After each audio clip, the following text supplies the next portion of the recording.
voltamos à entrevista com o presidente da Assembleia Legislativa, deputado Teodorico Ferraz. Presidente, falávamos dos blocos anteriores, fazendo uma passagem sobre esse momento que nós estamos vivendo político no Brasil, né, com efervescência, as pessoas repensando política. Aliás, no mundo inteiro, né, existe uma crise econômica, uma crise, eu acho que diria até de valores, né? Nós estamos passando por um novo momento.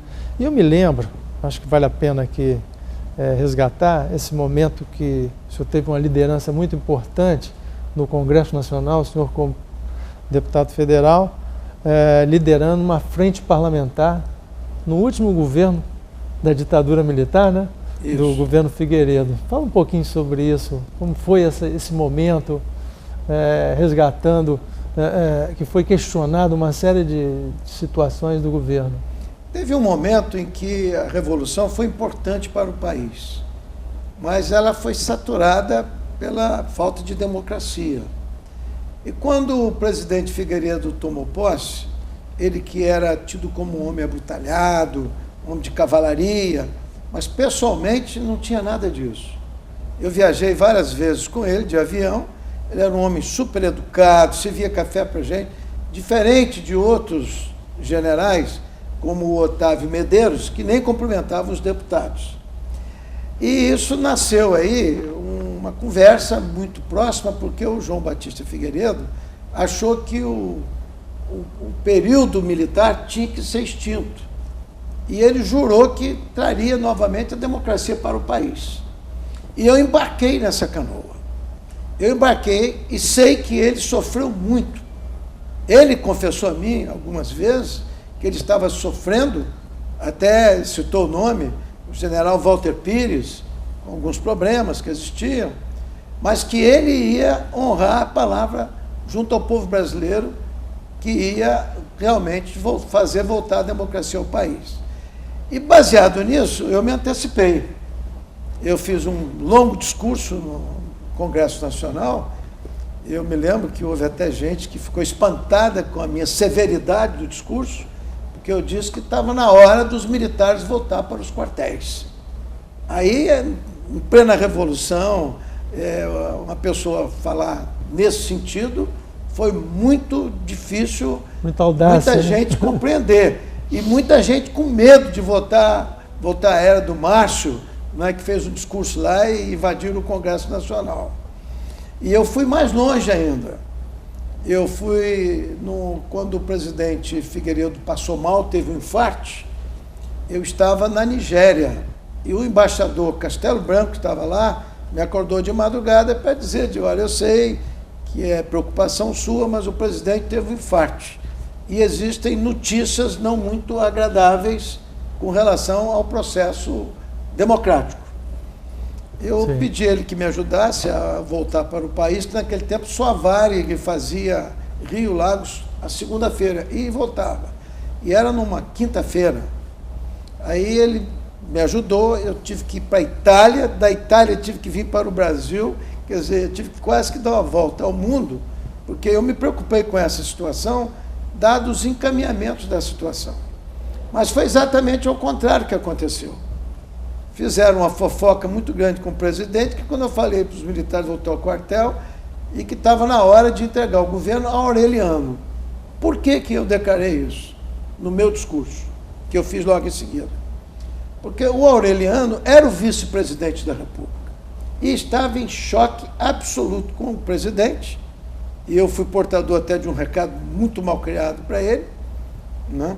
E em choque com alguns setores das Forças Armadas, que estava pensando já na substituição do Figueiredo por um regime militar.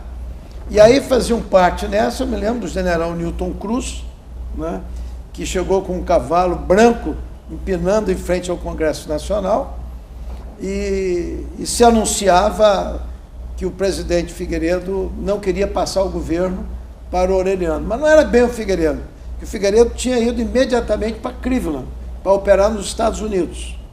Sim. E se anunciava que não devia passar o governo para o Aureliano. Eu me recordo de um discurso célebre que eu fiz, O Genuíno, inclusive, era um deputado muito importante, muito aguerrido, do PT, que disse: Ferraz, você foi longe demais, cuidado com isso e tal. Quer dizer, o Genuíno me dando um conselho, porque o meu discurso foi violento mesmo. Mas aí eu fui para a porta do Congresso, que se anunciava a invasão do Congresso para um novo golpe militar. Quer dizer, um desrespeito ao presidente Figueiredo. Sim. E eu disse que era um desrespeito ao presidente Figueiredo, que estava doente e que ele tinha jurado a democracia e que nós tínhamos que brigar e lutar por ele. E eu me lembrei que eu coloquei um Schmidt Esso 32 na cintura e fiquei na porta do Congresso. E ele aqui não entra. O Newton Cruz aqui não entra. E o cavalo empinando lá, esperando a ordem para invadir. Sim. E eu me lembro que eu fiquei com poucos jornalistas, isso foi manchete no Jornal do Brasil, foi manchete no Globo, em todos os jornais da cidade. E eu, inclusive, pedi ao Dom Carmínio Roca que me desse asilo político. Sim. E eu torcendo para o Newton não vir. Sim. A torcida minha estava ali, entendeu? Mas torcendo para ele não descer. Porque eu não gosto de violência e nem violência com arma, etc. Mas eu tinha que defender a democracia. Sim. Eu era um veículo ali principal para defender a democracia. E, felizmente, vários comandantes das Forças Armadas e o próprio Figueiredo, quando soube no leito, determinou que não fizessem isso. Certo. Porque não era de agrado dele. Mas com isso, com esse discurso que eu fiz, fizeram uma fofoca com ele e ele me classificou como o maior inimigo dele.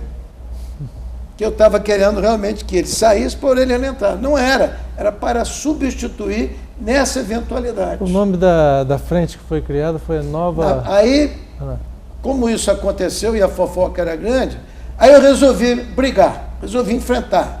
E fiz a participação no partido da Arena, que era exatamente pelas eleições diretas já, né, e pelo voto democrático. Aí o Dante, vendo essa campanha, pulou na minha frente Dante Oliveira. E colheu as assinaturas antes de mim. Olha que interessante. Colheu as assinaturas e nós embarcamos então nas eleições diretas. Eu fui o orador principal, junto com Brizola, Tancredo, Sobral Pinto. Todo o poder emana do povo e em seu nome deve de ser exercido. E várias outras figuras, Ulisses, na Candelária, eu falei para 1 milhão de pessoas. Eu me recordo que eles estavam muito preocupados, que eu era da Arena, era o único da Arena que iria participar do comício. Com a postura de oposicionista. Com a postura de oposicionista e com medo de eu ser vaiado. E quando anunciaram a minha presença, anunciaram que vai falar agora um deputado, que vocês prestem atenção, porque ele foi o primeiro da eleição direta, ele que fez a participação, ele que está enfrentando, preparado de tal maneira que eu nunca fui tão ovacionado na minha vida. Que fez ciúme ao pessoal da esquerda radical que estava no meu palanque. Tanto que o Brizola, que eu tenho uma memória, uma saudade dele muito grande, que eu prestei grandes serviços a ele no Rio de Janeiro, foi eu que levei ele ao Figueiredo, inclusive. Quem fez o relacionamento ponte, né? do Brizola foi a ponte com o Figueiredo. Foi eu que fiz. E ele caiu na graça de dizer que eu era o deputado do Rio de Janeiro, porque lá não tinha deputado. Aí me trouxe um problema seríssimo, que o Figueiredo, depois que nós reatamos a nossa amizade, nosso relacionamento, falou: o Brizola criou um problema danado, mas eu vou manter a linha vermelha. Era tudo que ele queria dar ao Brizola, a linha vermelha. E queria que o Brizola ajudasse ele a conduzir o país para voltar à democracia. É muito interessante. Vamos ao último intervalo, voltamos já na nossa entrevista, ouvindo um pouco dessa passagem importantíssima aqui do presidente da Assembleia.